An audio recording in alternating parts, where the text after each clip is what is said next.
শ্মশানে হবে শেষ বিছানা, রব ঘুমাই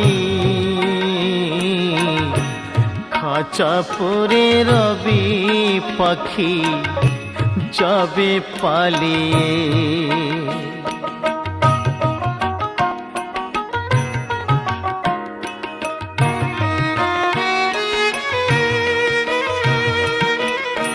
প্রাণ পাখি পালালে দেহ আর দেবে না সাড়া,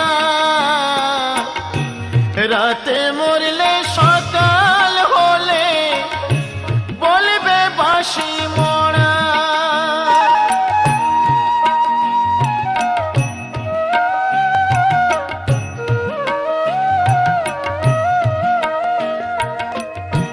প্রাণ পাখি পালালে